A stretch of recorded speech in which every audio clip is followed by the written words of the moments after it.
Hi, my name is Mike Conley, owner of East Bay Property Management, and my webinar is entitled, Should I Hold, Sell, or Exchange My Rental Property? And what I want to do is start off my webinar by telling you a little bit about who I am, who my brother is. We work together. So you've heard of the Wright brothers, maybe you've heard of the Doobie brothers. Well, I don't know if you've heard of the Conley brothers, but that's my brother Tom and I. We're lifelong East Bay residents. We both went to UC Berkeley. We're both brokers who own rentals ourselves. And myself, I own East Bay Property Management. Currently, we manage about 490 properties. Here's our staff. And we're located right here in the center of Fremont. My brother Tom owns a real estate company called Landlord Realty, and all he does is work exclusively with landlords who own rental property that have decided to sell them. And this is his little team down here. Notice how we've changed shirts. It's pretty much the same staff. We work side by side. Now let me tell you a little bit about who you are in case you've started this webinar saying, hey, who am I? I'm going to tell you. You're one of 18,000 East Bay landlords. There are 18,000 landlords in 8 East Bay cities that own a rental house. 95% of you own just one rental. You lived in it maybe for a period of years, decided to move into a larger house or a different location and keep that home. That's a typical landlord. You have a very low cap rate on your rental house. Your cap rate, as I'm going to show you, is between 2 and 3%. That's very low. And you have a desire for some real estate investor basics. That's what we're going to cover in the next 20 to 25 minutes here. And you are an investor. That's how you have to see yourself. If you own a rental home, you're an investor. There are real estate investors all over the country that would kill to have the equity that a lot of you have in just one rental house. So in our agenda, we're going to talk about a cap rate analysis of your rental. We're going to look at the basics of a 1031 exchange, the pros of a rental home. We're going to look at the ideal rental home. We're going to look at a rental home versus a rental condo or townhouse. We're going to look at out-of-state rental homes, the pros and cons of investing in commercial, how a database called CoStar can be your best friend. We're going to look at investing in multifamily with a 6 to 8% cap rate, and then we're going to conclude by looking at how you can get maximum price if and when you decide to sell your rental house. So to start, let's look at the cap rate. The cap rate is the rate of return on any investment. It's the most important financial equation for any real estate investor. And guess what? 90% of the investors I talk to have no idea what a cap rate is. So I'm going to share with you how to calculate a cap rate. First of all, let's take a typical Fremont rental 3-bedroom house. The estimated gross monthly rent of that 3-bedroom house each month is $3,100. That includes gardening. Estimated yearly gross rent, $37,200. So that's your gross rent. Now here are your expenses. Your property taxes are about $6,000. Could be higher, could be lower, depending on when you bought the house. But that's just the average. The property insurance on that house is about $2,000 a year. Then you've got the maintenance. That includes the gardening every month, the future rehab, repairs. That comes to about 1 month's rent, $3,100 a year. Then you've got your property management. That's about 8% of your gross rents, so that's $2,400. Then you've got to factor in your vacancy, which is typically about 3% here in the Bay Area. For every 3 years that you have a home rented, for 1 month, it's going to be vacant between tenants. So that comes to about 3%. So your total expenses for your rental home equal $15,360.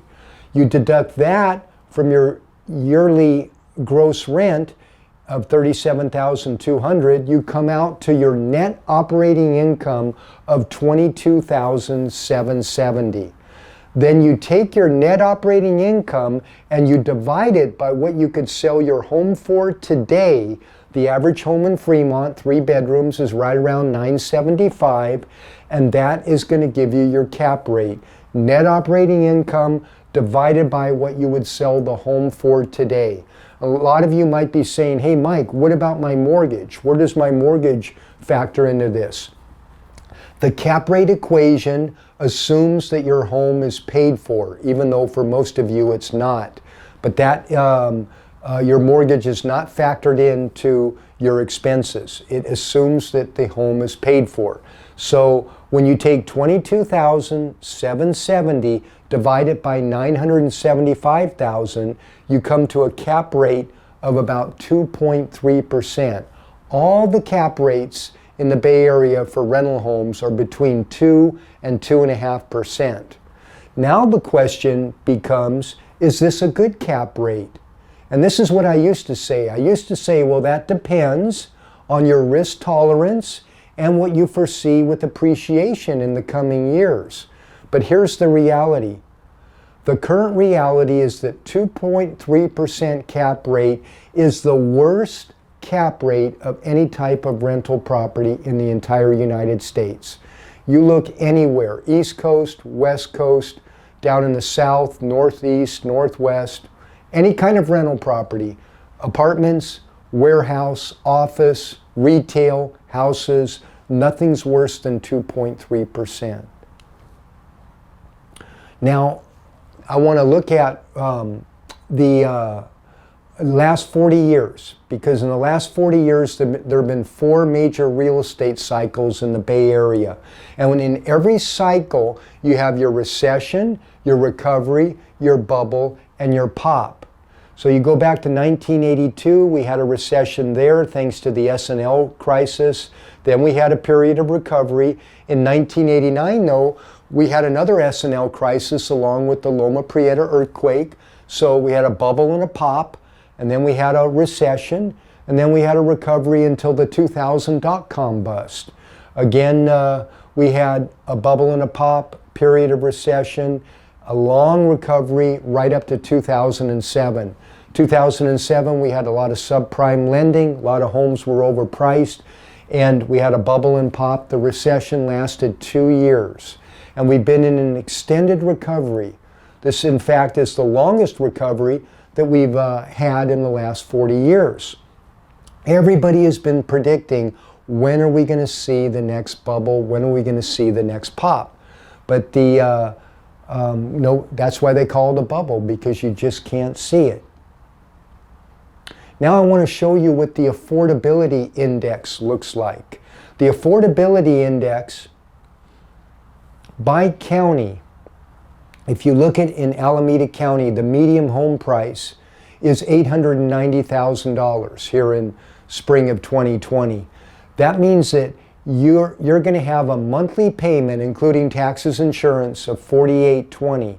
This is the minimum qualifying income you must have to buy that house. And only 20% of households, that's husband and wives working together, can afford a home in Alameda County.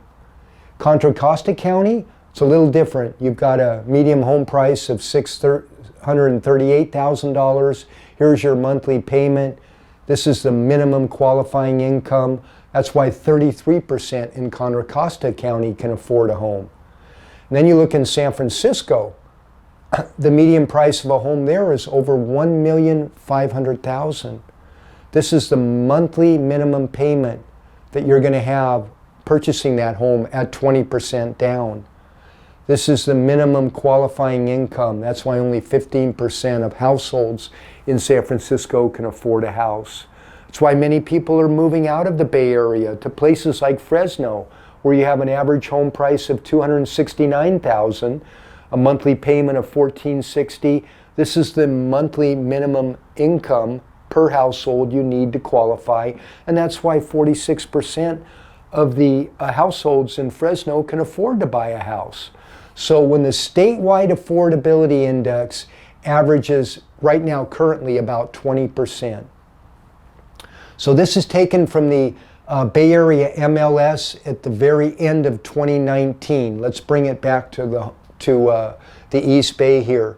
In Fremont, the median home price in 2019 was $981. That's down 6.7% from 2018. Union City, down 8%. Newark, down 9.9%. Hayward, only down 3.9%. Milpitas, down 9.8%. Pleasanton, down only 6.2%. Castro Valley, 2.4%. So this kind of gives you an idea that prior to the coronavirus, we were seeing a slip in median home prices here in the East Bay. And nobody has a crystal ball, but I see an extended flat period of at least 3 to 5 years before prices start ticking up again. Now, this is the reason I bring up appreciation is because it relates to finding the sweet spot of your rental property. So every rental property has 3 circles: cap rate, risk, and appreciation. And ideally, you want these 3 circles to overlap that give you a large gray area right here, where you're seeing a overlap of these 3 circles. You want a high cap rate, you want low risk, and you want high appreciation. And this is what the average home looked like if you were buying it back in 2009 or 2010. You had a big sweet spot. But now, a rental home in the East Bay looks more like, oh, this is where the investor wants to be. But now, when you look at the sweet spot currently, this is what it looks like. You have still very low risk with a rental home, but you have a very low cap rate and you're getting no appreciation. That's why a lot of owners of rental homes in the East Bay are thinking of selling their rental and doing what's called a 1031 exchange outside of the Bay Area, because you just can't right now get a sweet spot this large. But you can find them in other parts of the country. So if your cap rate is 2.3% and your appreciation is maxed out, now is the time to at least consider, to think about a 1031 exchange. What is a 1031 exchange? It allows landlords like yourself to sell your current rental home and take the proceeds from that sale and invest it in another rental property in the United States. You have 45 days from the time that you close escrow on the sale of your current rental home to identify new rental property or properties. You can identify several rental properties. You have 180 days to close escrow on those new rental properties. And it can be any type of rental. If you're selling a rental house, you don't need to purchase another rental home in Kansas City, Missouri, or Phoenix, Arizona. It can be a retail property, an office property, an apartment, a duplex, a warehouse, even land. Any kind of rental property will meet the IRS criteria. And it can be of lesser, equal, or greater value than the property you're selling. It can actually be of less value. Why would you do a 1031 exchange? Well, as we mentioned, to get a greater cap rate, to trade your current 2 to 3% cap rate for a cap rate of 5 to 8%. And the second biggest reason is that you're going to avoid capital gains taxes. So if you sell your current rental house, you're going to be taxed approximately 33% by the state, the Fed, you've got Obamacare, depreciation recapture. It all adds up to about 33% of the difference between what you sell your home for, less selling expenses, the difference between that number and what you purchased the home for and whatever money you put into the home. Whatever that difference is, you're going to be taxed 33%. There is no way you want to give that to the government. You want to do a 1031 exchange. So another reason to do a 1031 is because the appreciation of your current rental home is going to be flat for a period of years, like we've talked about. And maybe your current rental property has issues. Maybe it's 40 years old or 60 years old or in a rough neighborhood. If it's an older house, you're going to have issues with your plumbing and your HVAC and your electrical. So it might be in a tough area. It might be in a city like Hayward that has very stringent rent controls and is very pro-tenant. So it's a reason to do a 1031 exchange. Maybe your current property is geographically undesirable. You live far away from the rental. And you want to, you'd be more comfortable if you were closer to it, or maybe it's in a city that you don't see a lot of growth happening. Then maybe you're in a property right now with siblings or partners that don't see eye to eye. Another reason to do a 1031. You do a 1031 to diversify or expand your portfolio. I see it every day dealing with owners. They started with a rental home, let's say in Fremont, and then they did a 1031 a few years down the road and bought 2 apartment complexes in the Central Valley. And then they owned that for a number of years, and then they ended up buying 2 homes back in the Bay Area, and then ended up buying a commercial property somewhere around the Sacramento area that you trade up and expand your portfolio. This is how you do it with a 1031 exchange. Now let me give you, I'm going to switch gears here and give you 10 reasons why I like rental homes, to invest in rental houses. First of all, they're going to appreciate about 5.4% every year. That's been the U.S. average for the last 50 years.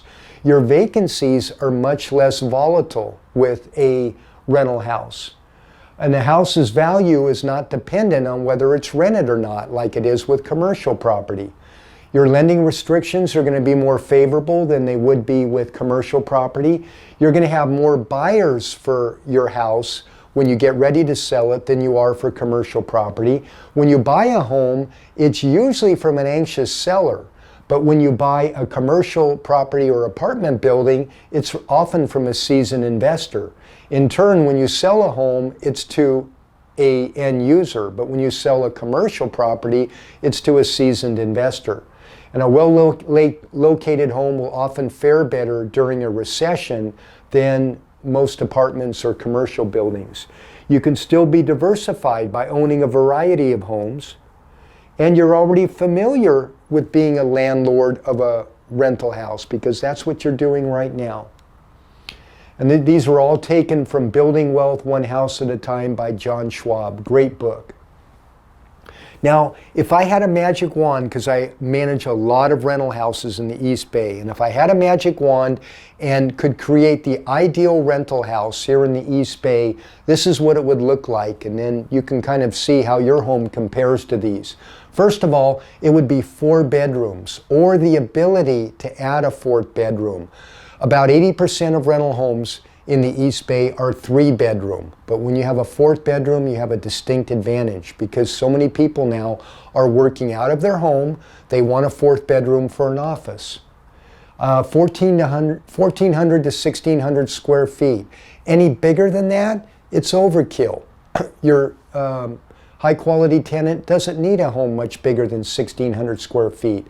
I like a home with a family room, living room, and dining room. I like a home on a quiet street. A court is preferred. I like a small yard because most of my tenants, they're not barbecuing in the backyard. They aren't using their backyard or front yard much. And it's just less upkeep. 2-car garage, double pane windows, no pool, no fireplace. I like a home that is close to the freeway or BART within 1 or 2 miles. Obviously, great schools makes a huge difference in where you buy a rental house. I love to be able to walk to an elementary school. Most tenants have elementary school children. Usually when their children are high school age, then they've bought a home by that time. I like a home with good neighbors. So when I'm looking at a rental house to manage, I look at the home on the left and right, the home across the street. I want to see good neighbors.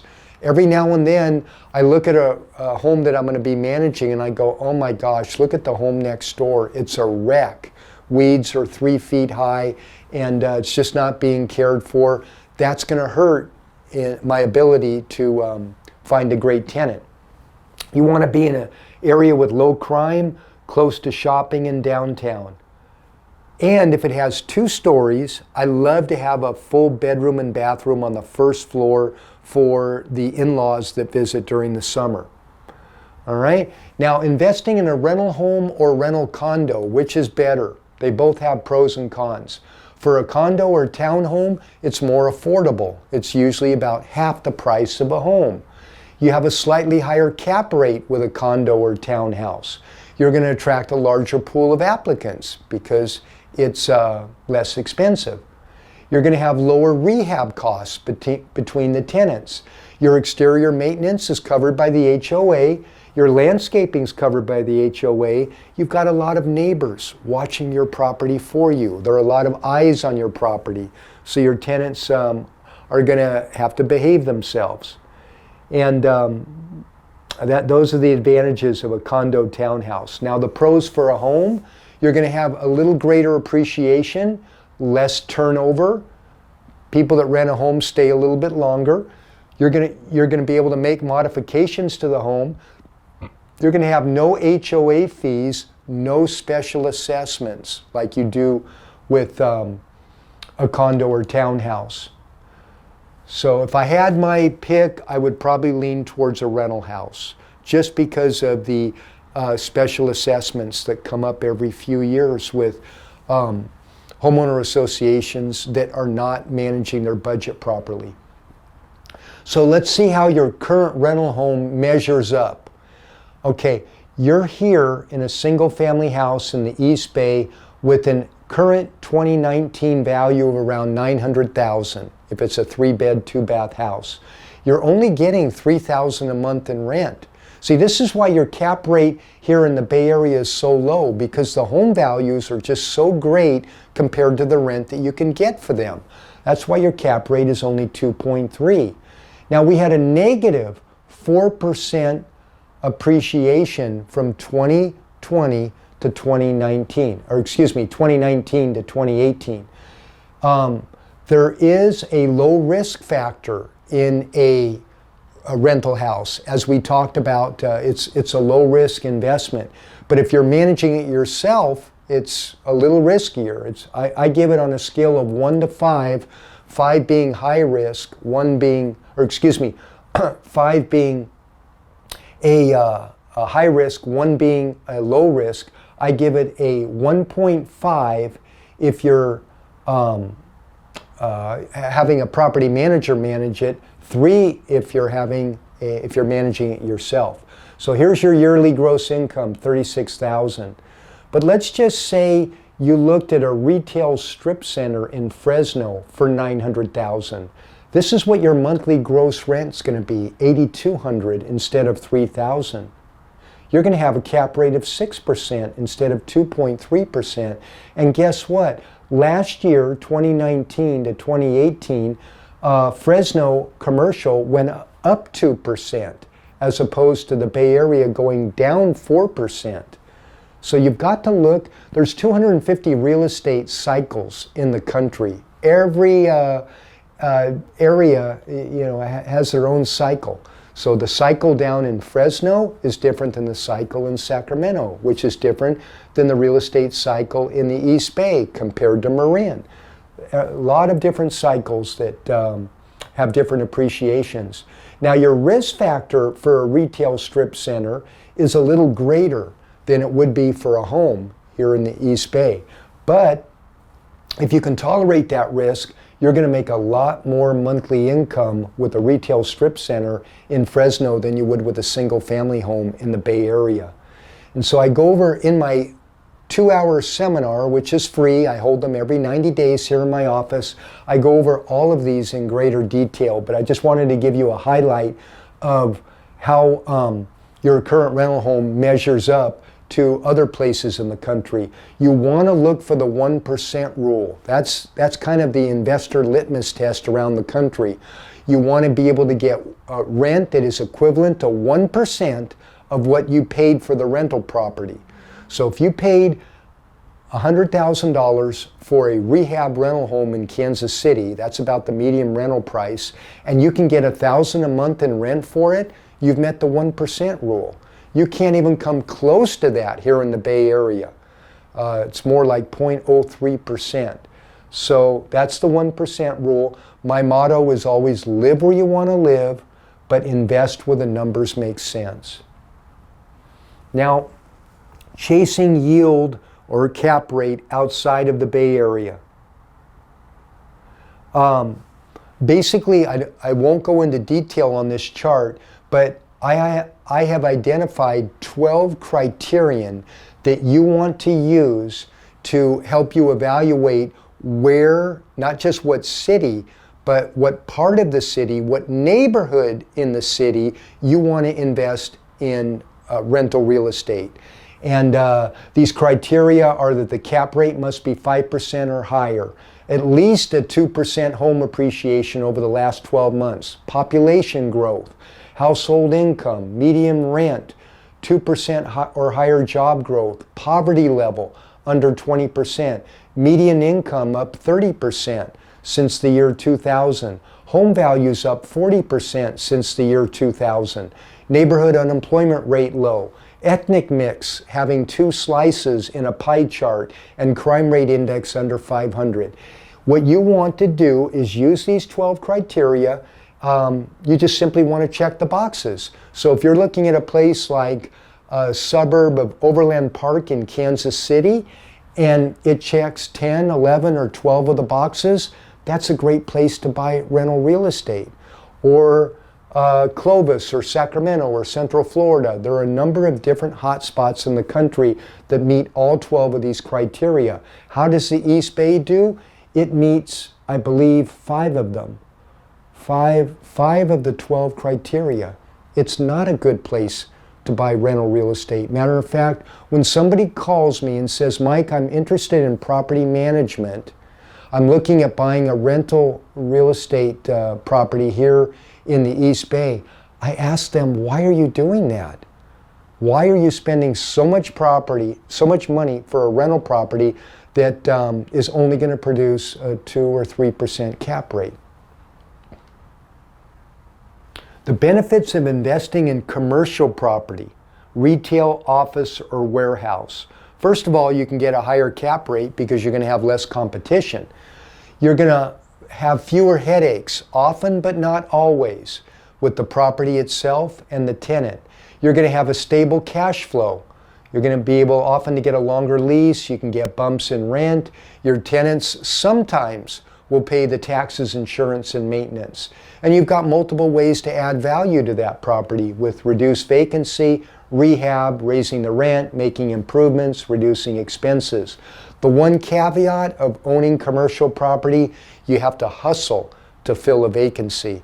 I personally own 3 commercial properties, 18 tenants, and I'm down at the properties or in the Central Valley about once every 6 weeks to fill a vacancy. I've got to hustle, but it's worth it to me.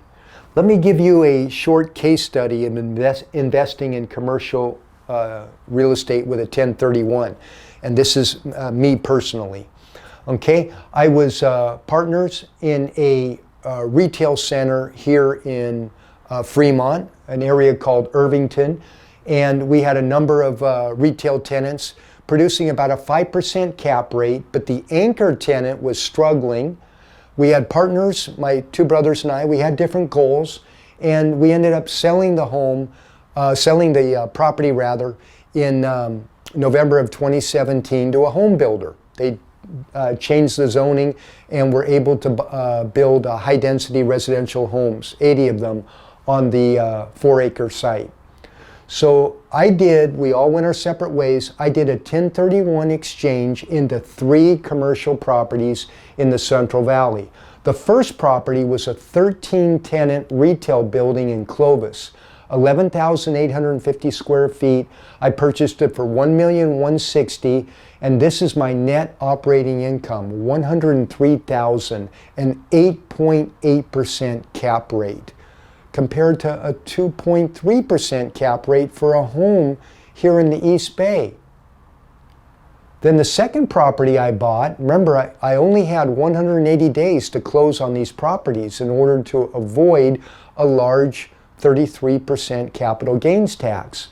So the second property I bought in foreclosure was a Napa Auto Parts store in Fresno. It's 6,800 feet, so a big warehouse, small showroom.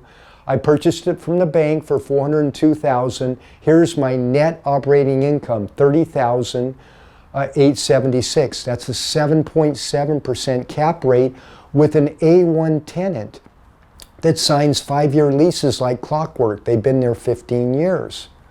And then finally, the third property was a property also down in the Fresno area, a town called Sanger. It was a little 5-tenant office retail building, 4,950 square feet. I also bought this in foreclosure. They were asking $499,000. I purchased it for $430,000. My net operating income is $40,196, a 9.3% cap rate. How did I buy these 3 properties? How did I identify them? Because you only have 45 days to identify your replacement property once you close escrow on the property that you're selling. Let me share with you how. 2 things. A realtor that understands the 1031 process, that's my brother Tom Conley, and a database called CoStar. CoStar will help you find a 5 to 8% cap rate here in California. What I did was I went to my brother Tom and I said, Tom, here are the filters that I want us to put into CoStar. I want the type of property I want is retail. Let's put that in the filter. I want a price between $100,000 and $2 million. I want a price per square foot maximum of $100. So if I'm looking at a 5,000 square foot building, I don't want to pay any more than $500,000 for it. I want a lot of square footage for my money. That way when the recession comes and I've got to reduce rents a little bit, I'm not going to be devastated. I want a cap rate of 8% minimum. I want a location 150 miles from Fremont or closer. And what Tom did after putting those parameters into his database called CoStar, which is a very expensive commercial database, he came up with 80 properties for sale within a 150-mile radius of Fremont. In addition, he came up with 80 properties that had recently been for sale but taken off the market. That was 160 total properties. So what I did was simply send a letter of intent to all 160 of those property owners or realtors who had them listed, and I offered them 66% of what they were asking in price. And I emphasized it was for a 1031 exchange, which lets them know I'm serious. I have money. Of those 160 letters I sent out, 60 responses saying, come talk to us, we're interested. And so for the next several weeks, I just traveled all over the state evaluating each of these properties. That's something that no realtor could ever provide you with unless they understood the 1031 process like my brother Tom does and had CoStar. A typical realtor, if you were selling your rental property and wanted to do a 1031 exchange, would be lucky if he showed you one commercial property that made sense. And what you want is to be able to mine through a lot of nuggets to find the actual real gold. So after looking at all of these properties over a period of weeks, I came up with the 3 properties that I showed you down in Fresno, Sanger, and Clovis. that made sense. And that's exactly how you can find properties in California at a 6 to 8% cap rate. Now, you're probably saying, but Mike, what about the wonderful appreciation that we get here in California? Why would I sell my rental house and go out of state, maybe to Florida or Kansas City, or even Fresno or Sacramento, when we're getting great appreciation in the Bay Area? That's a myth. You look at California's appreciation over the last 50 years, it's about 6.38%. The national average for appreciation for property is 5.4%, a very small difference. And then you might be asking, well, what about my property taxes? Because my property taxes right now, Mike, are very low. I bought my rental property many years ago, and thanks to Prop 13, my taxes haven't gone up but maybe 2% a year. Well, if you calculate a cap rate that is so much greater than your current cap rate, the difference in property tax becomes minuscule. It's insignificant. And I go over that in my seminar. It's almost irrelevant. So don't worry about your property taxes. So you take away the myth of appreciation here in California being greater than the rest of the country and the myth of your property taxes, you have to tell me why you would want to keep a rental house in the East Bay at a 2.5% cap rate when you could sell it and exchange it with a 1031 for cap rates 2 to 3 times greater. There's just absolutely no reason not to do it. What matters with your property is not the goose. What matters are the golden eggs the goose lays. See, so many people say, Mike, but this is the house I raised my family in. This house has sentimental value. I love going and being able to drive by it. That house is just a goose. What matters are the golden eggs that it lays. You've got to think about the 1% rule. Getting 1% in rent compared to what you paid for the property. You want to live where you want to live, but you want to invest where the numbers make sense.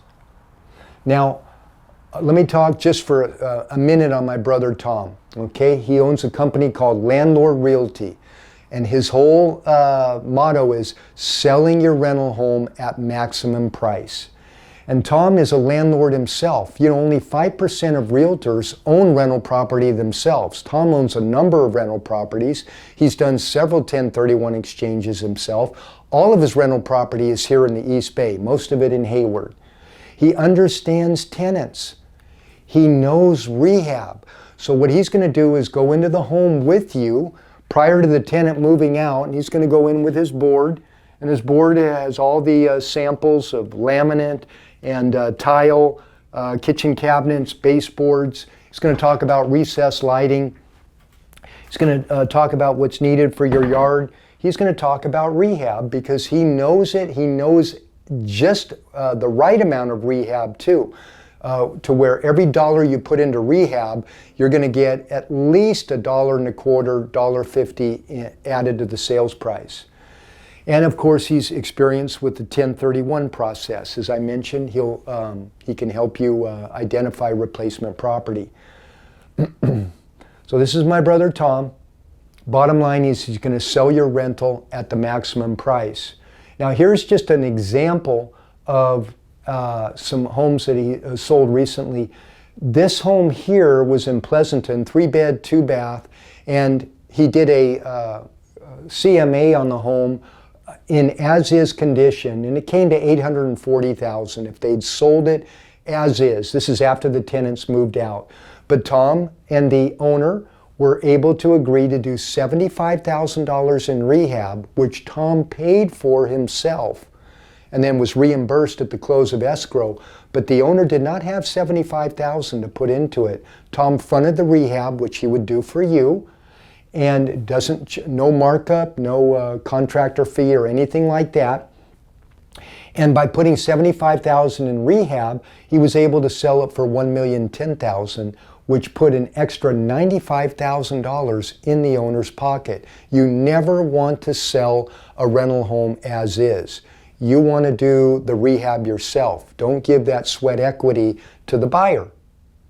And these are just some more pictures of Thomas sold many homes that have come from referrals from myself, and they've all, he's done the rehab on all of them.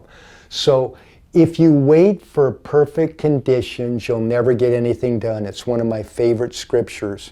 As many of you are saying, well, Mike, maybe next year, maybe down the road. But the bottom line is that we could very well be in for an extended flat period appreciation-wise. This is the time to be looking at your cap rate and doing a 1031. So what you got here was a taste of my full 2-hour seminar that I put on every 90 days, same title, Should I Hold, Sell, or Exchange My Rental? We're going to go more into depth than we did here today. And it's a free seminar, and I have it here in my office. Anywhere from 100 to 150 landlords show up on a Saturday, 2 hours long from 10 to 12. I provide brunch, and all you have to do if you're interested is text me at my cell, 510-996-3238, saying, reserve me a spot for your next seminar. And I'll have your text number, I'll reserve you a spot, and I'll see you then. Thanks for watching, and happy landlording.